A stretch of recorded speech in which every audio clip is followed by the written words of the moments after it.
Hi, I'm back, and this is my third video to preview all of my goodies from Nashville. If you've missed them, I've already done a video for two new series, one each for the marking sampler adaptations and a second video for the quilting ABC series. This video, I'm going to show you everything else. So let's get started. First of all, I have another game board design, which was a class last fall in Cape May, New Jersey. So a few of you may recognize this. It's called The Beach is Calling. If you're familiar with my game board designs, you know that it's a bit of word play in kind of a Scrabble or crossword format. And this one's all about the beach. It's got the lighthouse, sailboats, sandcastle, sea creatures, even a trolley.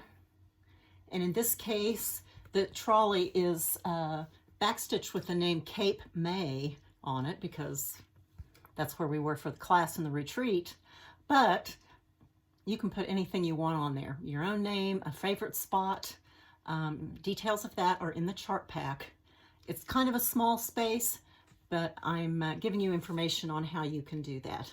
So this is The Beach is Calling. It's done on a 32 count linen. Do it on whatever you like.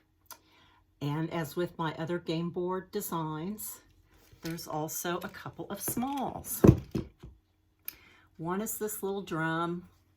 Isn't it adorable?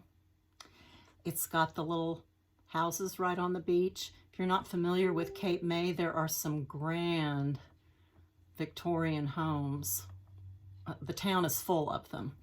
So, but they're still just fun beach houses. There's the boardwalk, there's the pier, and the waves and the sailboat. It's just a simple finish. It's got some lady dot palm trim. You can embellish it really however you like, your favorite way of doing drums, whether you're doing them or you have a finisher who does those for you. Cute little drum. And of course, a berry. This berry has the sandcastle and a little friend, little crab friend there at the tip.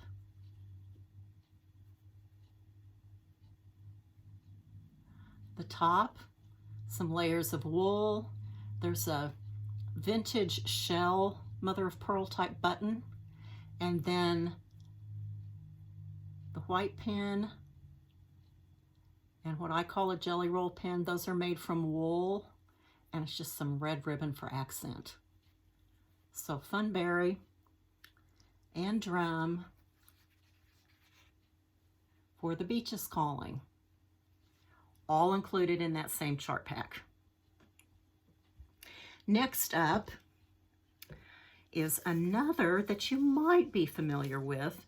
Last year at the Nashville Market, Lois with Lady Dot Creates and I once again collaborated on a class project. And that design was exclusive to the shops who took the class at the Nashville Market last year. Now that exclusivity is expiring, and so now this design is available as a general release. It was released as Channeling Cocoa because there were some other things kind of going on with the chart pack, and now it's been revised and it's still the same drum design. It says Embroideress and Needlewoman, and the title now is simply The Embroideress. And I'm doing that to distinguish it from the prior class chart pack, which will not be available. There's a definition as someone who ornaments with needlework. That pretty much describes us, right? There's a little cartouche so that you can put in the year if you like, or perhaps your initials. It says Embroideress and Needlewoman.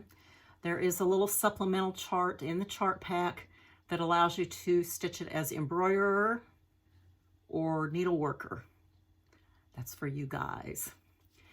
Now, Lady Dot, Lois did this fabulous finishing job. The finishing is completely up to you. She will still have some finishing kits available directly through her, but you can stitch this. If you look at it, it's primarily monochromatic. Black and then some gold colored accents. You can really pick any color you like. And if you don't want to finish it into a drum, it's just a long, narrow design, great framed for your craft room or wherever you like. Maybe an over-the-door piece or something like that. Does not have to be finished into a drum, but a very simple, very classic design. So this one is called the Embroideress. I will add that it is just the drum design in this pattern. Next up, I have a new installment, sort of. A few years ago, I started what I call buttoned up chart packs, which is a pin pillow and a berry design that are companion and coordinating, and they come with a little bag that has buttons or some kind of other embellishment in with the chart pack. So if you've done some of these before, you know what I mean by buttoned up. This one is all about our tomato pin cushions. I know there are a lot of you out there that actually collect these things, and every now and then you see them, some really old ones come up, you know, on Etsy, eBay, places like that. So I started with a very fancy tomato. One reason I'm calling it an heirloom tomato. Some of the folklore and history of why we have tomato pincushions goes back to tomatoes being a sign of prosperity and good fortune and good luck, particularly for a new home or maybe a new married couple. And a tomato set on the mantle was a kind of a good luck charm. Obviously, that tomato cannot sit on the mantle for a long period of time, and so they started making stuffed tomatoes, and they became handy pin cushions. So that kind of is a very brief and probably not very historically researched little tidbit for you. But it's a fancy tomato. It's just got a lot of, it's two-tone. I picked a very orangey red and dark orange for lots of pattern in the body of the tomato. And then of course it says prosperity and good fortune. Has a little border band of smaller tomatoes across the bottom. And you'll see here there are two little buttons, little yellow buttons that are stitched where the small yellow flowers that bloom before the tomatoes come in. You can stitch the flower. It is charted for the flowers, or the button, or both, which is what I did here. I stitched the flower, which is pretty subtle, and then the button sits right on top of it. The berry, get to the front here, looks like this. It's the same big fancy berry, full of texture and pattern, a prize winner in the tomato patch, all the way around. And then on top, I just used some green wool. There's one more yellow button. It's a little bit larger than the ones I used on the pin pillow, centered right into the top of the top treatment. I had some yellow headed straight pins that I accented around the top. And I also created a little tiny strawberry emery piece and added it to the larger tomato berry. So this is very optional. You might even have a little waxer. I've seen some, they do have some little waxers that are strawberries. However you want to do this. I included a little tiny template to get you started if you do want to make one. This is just out of a little scrap of wool, topped again with another piece of wool and a bit of twisted cord in the green. It's not filled with emery. It's just stuffed with just a little bit of filling, but it makes a sweet berry topping. So this new buttoned up chart pack is called Heirloom Tomato. Next up, this is a throwback a little bit to a berry club that I've been doing with Dying to Stitch in Virginia Beach for the last several years. And after a couple of years go by, I'm releasing those berries as a trio. And so this year, we're doing the Quaker Wisdom berries. Let me see if I can kind of prop them up here all at one time in my fingers, and then I'll show them to you individually. Lots of bits of Quaker motifs in these. And each one has a very simple life lesson. Live simply. There's a little dove, which often symbolizes peace or purity. And lots of little Quaker motifs. The next one is called Give More. There's a cat and a dog on here. Excuse me, just a dog. And a little bee. Lots of motifs. Give More. And finally, we have Expect Less. Little sheep. And the Quaker motifs.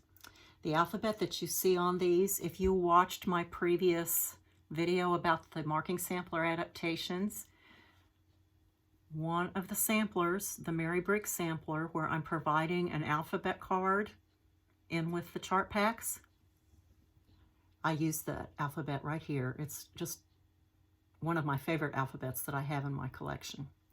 The top treatments on these are quite simple. There's a base cap of a pretty dark brown wool. There's some green for a leaf and a smaller flower shape and just a creamy color wool. And a small center piece of wool that you can see I've just attached with kind of long stitches crossing over each other across the top of that circle. And then there's some small little black straight pins that just go around the perimeter. And in this case, it's a dark red piece of wool in the middle that picks up a couple of the colors. The Give More berry has a blue one. And the Live Simply berry has a golden piece of wool. So the top treatments are basically the same, but I've used a different accent color. You can do that or not. But these are the Quaker Wisdom berries. All 3 berries are in the chart pack. So you get the patterns for all 3 of them. Next up,